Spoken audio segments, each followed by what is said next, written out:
Good day everyone. For today, I am going to discuss on how to integrate the transformation of trigonometric identities.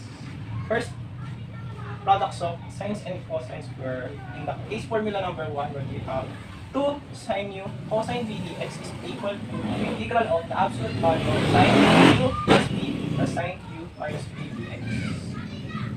For the case formula number 2, where we have 2 cosine u times cosine v dx is equal to the integral of the absolute value of cosine u plus v plus sine u minus v dx. And for the case formula number 3, where we have the integral of 2 sine u times sine v dx is equal to the integral of the absolute value of cosine u plus v plus cosine u minus v dx, where u and v are differentiable functions of x.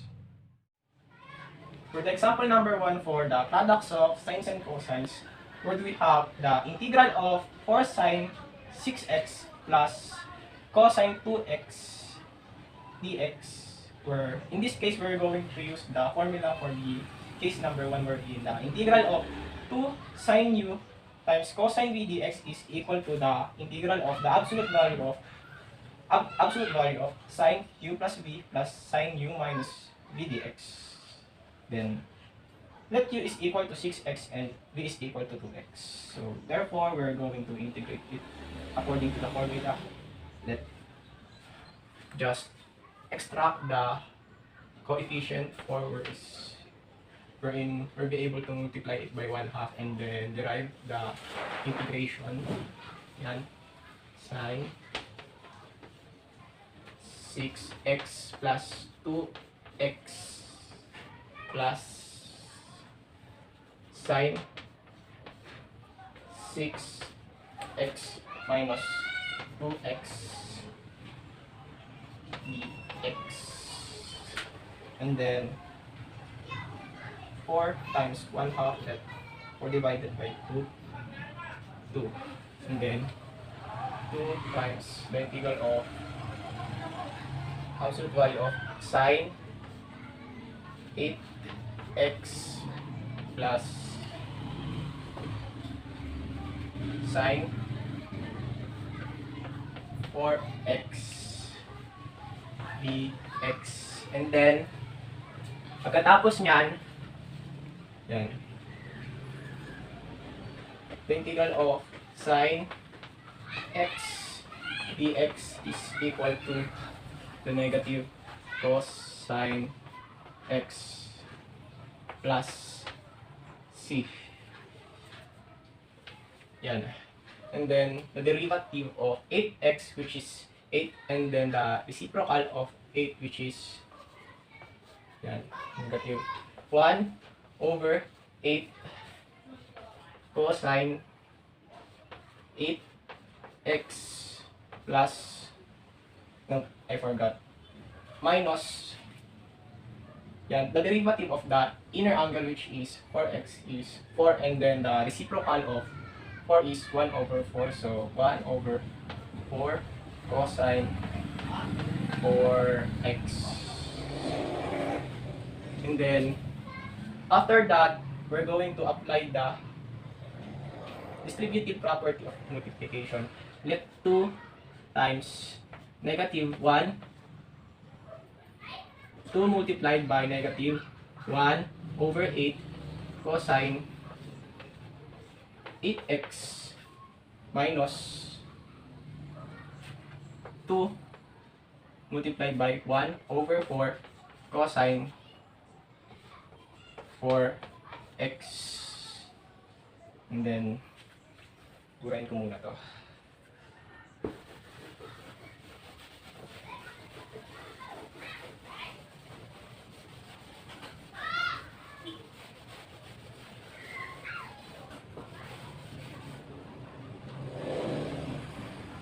2 times negative 1 over 8, which is negative 1 over 4 cosine 8x minus 1 over 2 cosine 4x plus c. Therefore, this is the final answer. n. Number 2, power of sines and cosines. Type number 1, the integral of sine raised to m theta times cosine raised to n theta to the derivative of theta where either m or n is a positive odd integer. If n is odd and more than 1, let cosine raised to n theta is equal to the cosine raised to n minus 1 theta times cosine theta. Type number 2, the integral of sine raised to m theta times cosine raised to n theta times derivative of theta where m and n are even and the other is 0. If the other of sines and cosines are both even, make use the half angle identities where in the case formula number 1, sine theta times cosine theta is equal to 1 over 2 sine times 2 theta. And then for the case formula number 2, where we have sine raised to 2 theta is equal to 1 half times 1 minus cosine 2 theta, which is the Pythagorean theorem identity of sine squared theta. And then for the case formula number 3, cosine squared theta is equal to 1 half times 1 plus cosine times 2 theta, where in this case this is the formula of the Pythagorean theorem formula of the cosine squared theta. Example number 2, which is example for the powers of sines and cosines, where we have cosine squared plus sine raised to 5t times dt in case number 1. Let m is equal to 5n and is equal to 2, where m is a positive odd integer. So let's begin. First, we're going to factor out the sine raised to 5t is equal to the sine raised to 4t times sine t, wherein the Pythagorean theorem formula of the sine raised to 4 t is equal to the cosine squared t minus 1 raised to 2. And then, i-integrate na po natin siya. Let the integral of cosine squared plus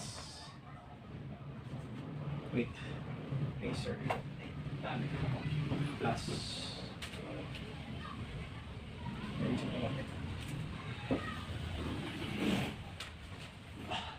the integral of cosine squared t times the cosine squared t minus 1 squared times sine t dt. And then after that, yan, the integral of cosine squared t. I-expand po natin itong Pythagorean theorem identity ng sine raised to 4 t, which is cosine raised to 4 minus 2 cosine squared t plus 1 times sine t dt. And then after that, we'll be able to derive the distributive property of multiplication. Let cosine squared t times cosine raised to 4 times sine t is equal to the cosine raised to 6 times sine t minus cosine squared t times negative 2 cosine squared t times sine t is cosine raised to 4 t times, I forgot, ito pala, 2 negative 2 cosine raised to 4 t times sine t. And then cosine squared times 1 times sine t is equal to plus positive cosine squared t. Yan. Times sine t dt. Yan. And then, integrate na po natin siya.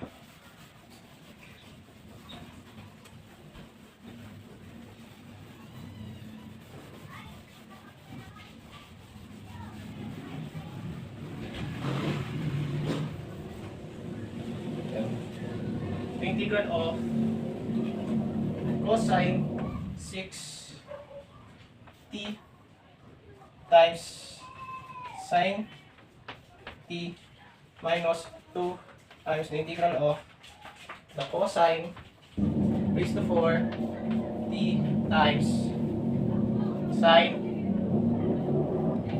t plus the integral of cosine squared times sine t dt. Yan. Let u is equal to cosine u and du is equal to the negative sine u times du. Yan. Substitute na po natin yung cosines ng bawat integral sa u para hindi po tayo maguluhan.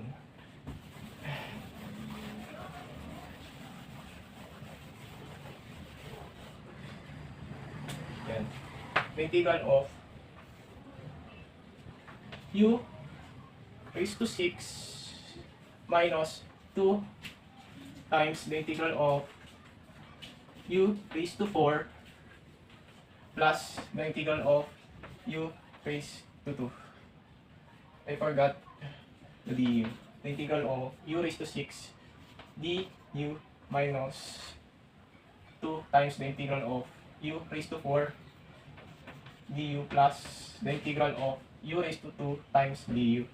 And then, in this case, we'll be able to use the power formula for the integration, which is the integral of u raised to n times dx equal to u raised to n plus 1 over n plus 1 plus c.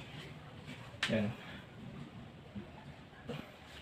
Yan. The integral of u raised to 6, which is u raised to 7 over 7 minus 2. Then the integral of u raised to 4, which is u raised to 5 over 5 plus the integral of u raised to 2, which is u raised to 3 over 3 plus c. And then, isa-substitute na po natin yung bawat u and dt dun sa cosine natin kanina sa integral.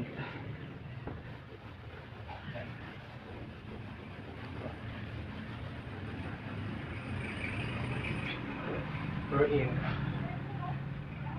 cosine raised to 7 times t over 7 minus 2 cosine raised to 5 t over 5 plus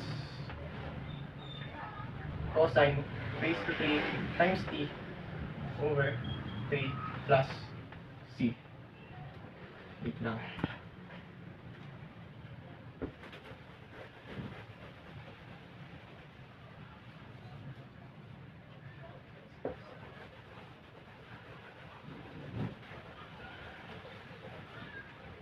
And therefore, this is the final answer. Yan. Number 3, power of tangents and secants. In case number 1, we're in the integral of tan raised to n theta times the derivative of theta, or the integral of cotangent raised to n theta times the derivative of theta, where n is a positive odd integers. When n is equal to 1, let the integral of theta, the integral of tan theta, tangent theta times the derivative of theta is equal to the integral of sine theta over cosine theta times the derivative of theta, wherein it's equivalent to the negative ln of the absolute value of cosine theta plus c. Number 2, the integral of cotangent theta times the derivative of theta is equal to the integral of cosine theta over sine theta times the derivative of theta is equal to the ln of the absolute value of sine theta plus c. When n is greater than or equal to 1, set tangent raised to n theta is equal to tangent raised to n minus 2 theta times tan raised to 2 theta. Set cotangent raised to n theta is equal to the cotangent raised to n minus 2 theta times the cotangent squared theta. Then replace tangent squared is equal to the secant squared theta minus 1, which is the Pythagorean theorem of the tangent squared theta, and cotangent squared theta is equal to the cosecant squared theta minus 1, which is the Pythagorean theorem identity of the cotangent squared theta. For the example number 3, in the power of the secants and tangents, in the case number 1, where we have the integral of cotangent raised to 5 4x times dx. So first, we'll be able to factor out the cotangent raised to 5 4x into yan, cotangent raised to n minus 2, which is n is equal to 5, and 5 is a positive at here. So we have cotangent raised to 3 4x times cotangent squared 4x, wherein cotangent squared is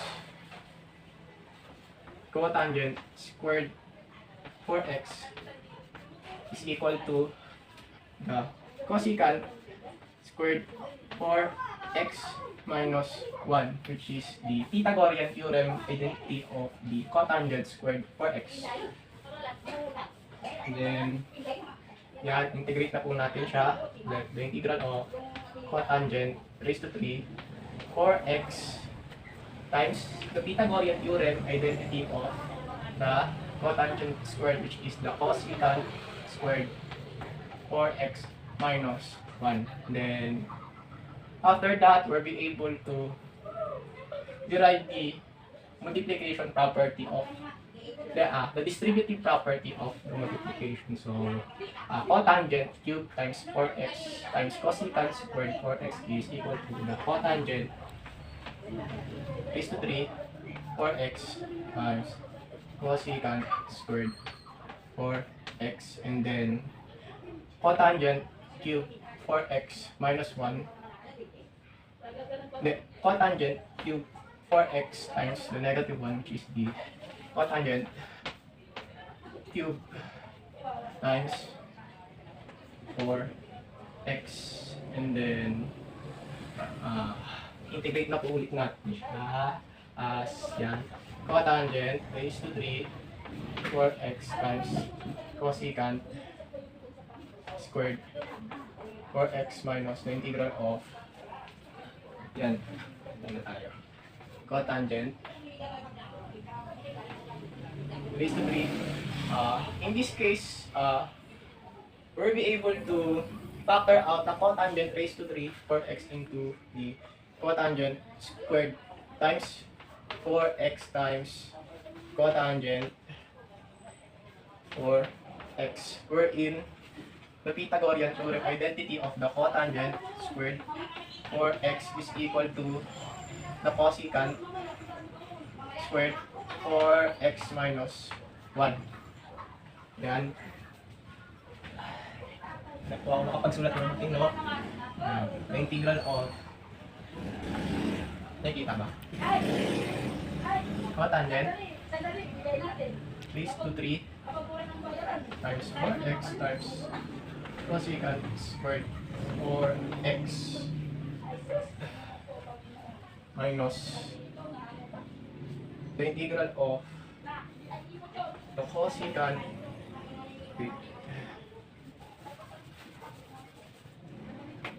squared times 4x minus 1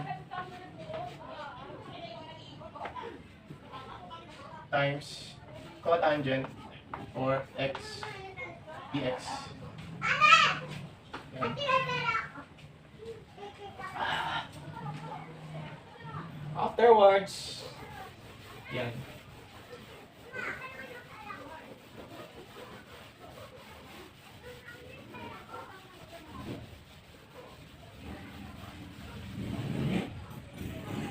Sa part na ito, i-apply po natin yung distributive property ng multiplication. So, bali magiging ganito na po siya.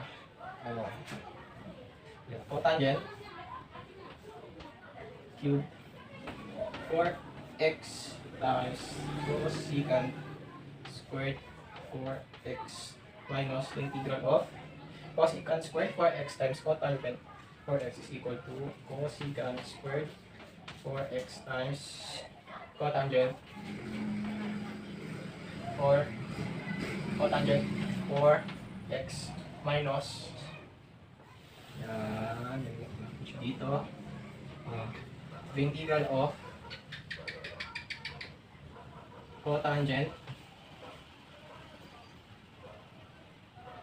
4x dx.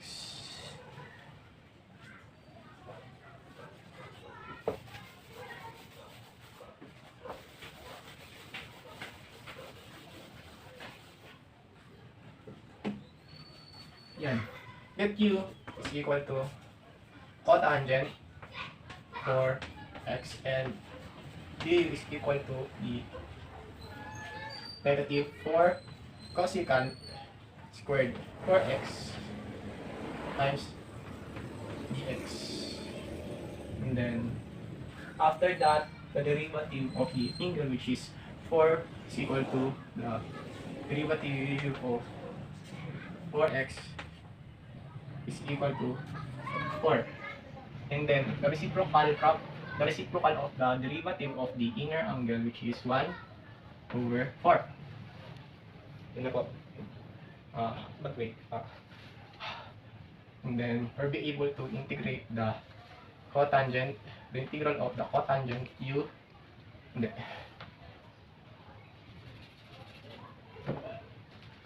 The integral of the cotangent 4x dx is equal to the negative cosecant squared 4x. Yan. So,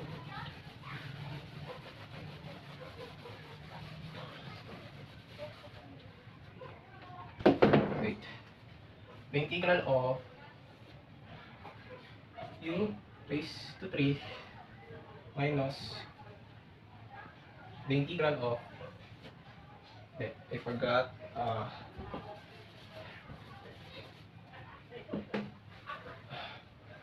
integral of u raised to 3 times du minus the integral of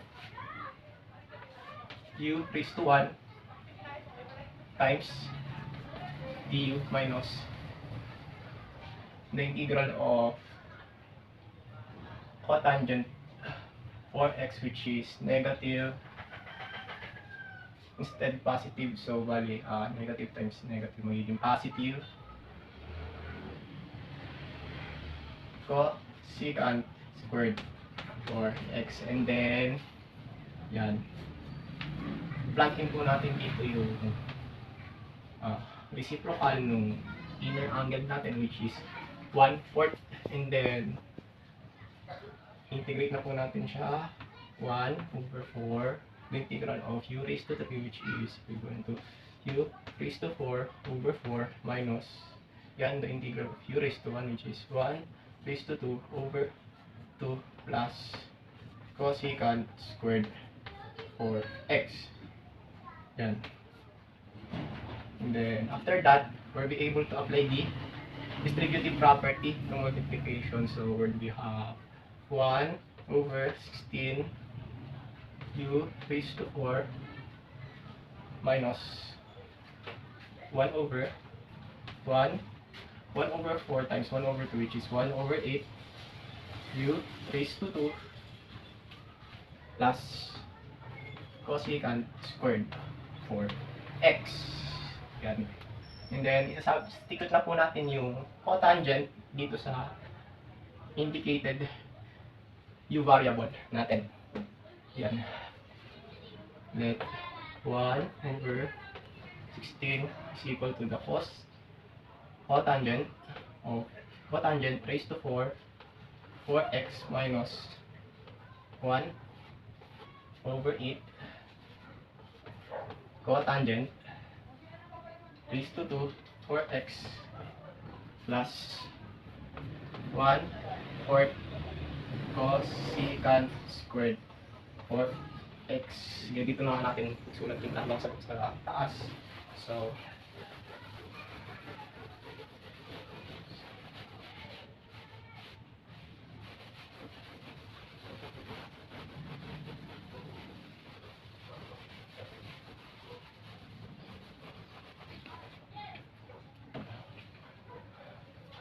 the final answer is 1 over 16 cotangent raised to 4x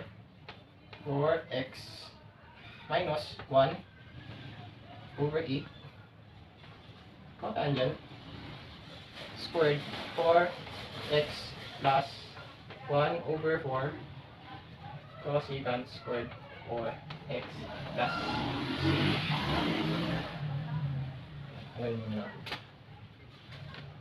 therefore, this is the final answer.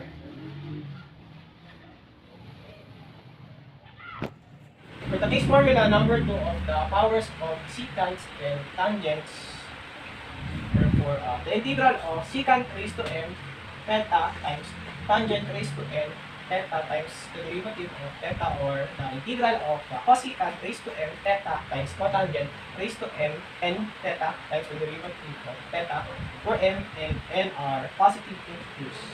When m is even, that secant raised to m theta is equal to the secant raised to m minus 2 theta times secant raised to 2 theta, and express secant raised to m minus 1, the minus 2 theta is equal to the tangent squared theta minus m minus the tangent squared theta minus 1 over the raised to m minus 2.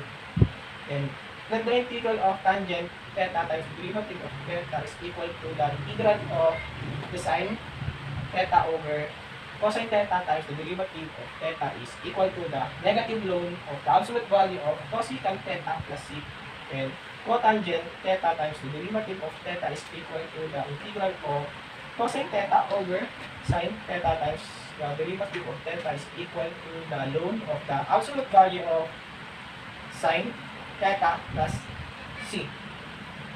When n is express secant raised to n theta times tangent raised to n theta is equal to secant raised to m minus 1 theta times tangent raised to n minus 1 theta, which is equivalent to secant theta times tangent theta. Then transform tangent raised to n minus 1 theta into the power of secant theta using the tangent squared theta is equal to the secant squared theta minus 1, which is the Pythagorean theorem identity.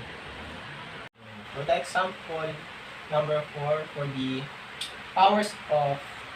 case number 2 of the powers of secants and tangents, where we have the integral of tangent raised to 4 x times secant raised to 6 x dx, where both m, which is 4m, and is equal to 6, which is both of them are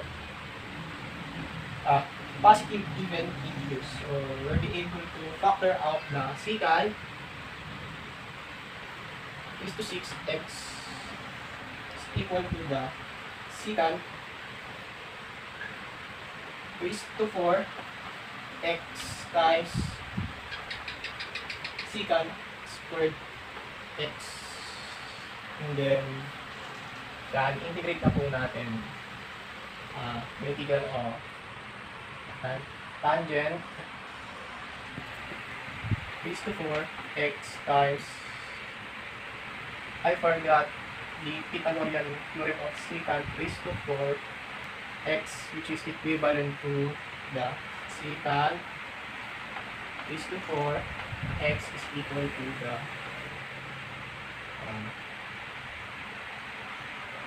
tangent squared plus 1 squared. And then yan, the integral of tangent raised to 4 x times the Pythagorean theorem identity of secant raised to 4 x is tangent squared x plus 1 raised to 2 times the secant squared x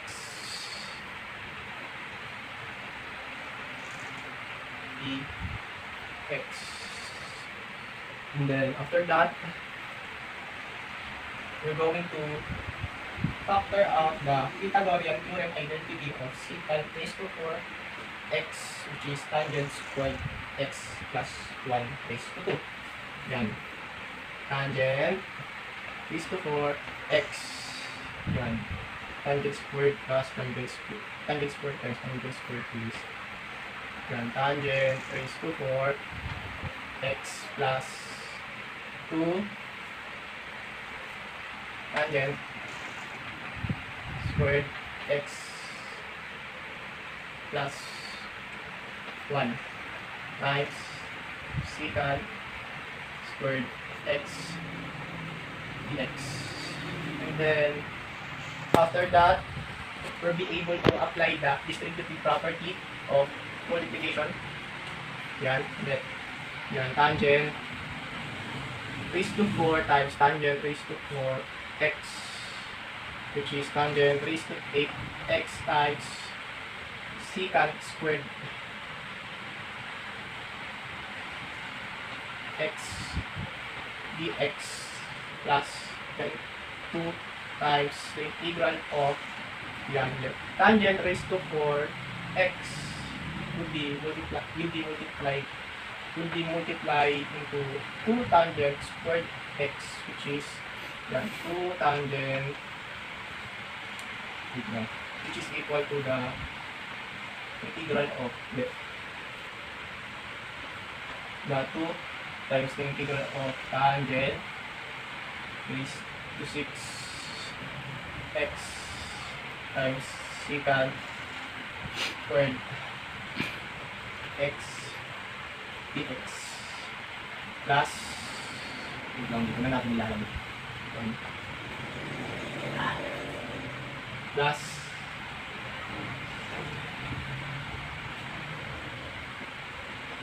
tangent raised to 4 x plus the integral of tangent raised to 4 x times secant squared x dx. Yan.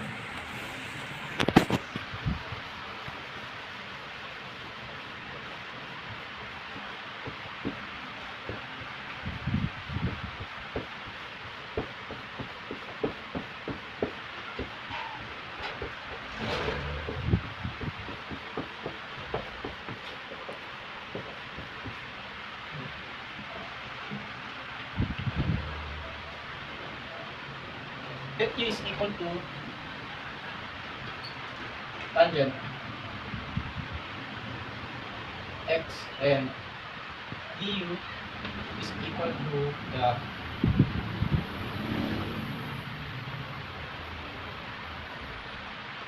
secant x dx. Then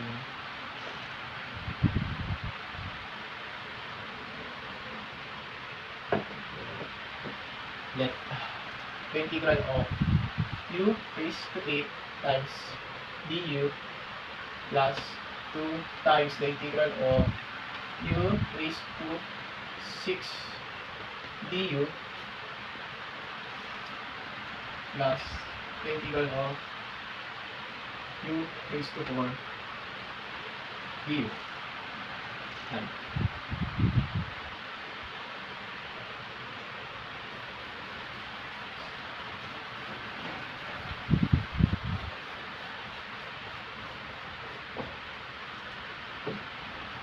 In this case, we'll be able to use the power formula of the exponent of integration, where u raised to n times d, I forgot, the integral of u raised to n times du is equal to the u raised to n plus 1 over n plus 1 plus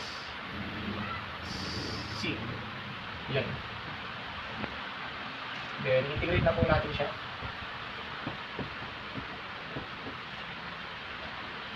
Let the integral of u raised to 8, which is equivalent to u raised to 9 plus the over 9 plus the integral of 2 times the integral of u raised to 6, which is u raised to 7 over 7 plus the integral of u raised to 4, which is u raised to 5 over 5 plus c. Yan.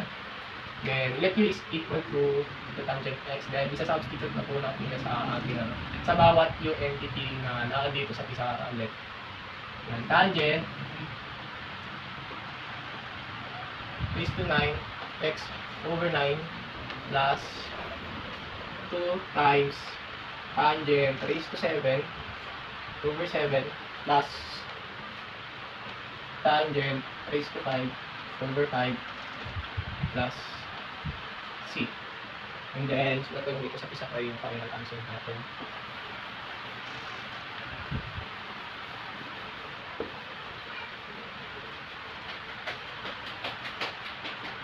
Therefore, the final answer is yan. Tangent is to 9x over 9 plus yung tangent is to 7 over 7 plus tangent is to 5 over 5 plus c. Yan. Ito po yung final answer.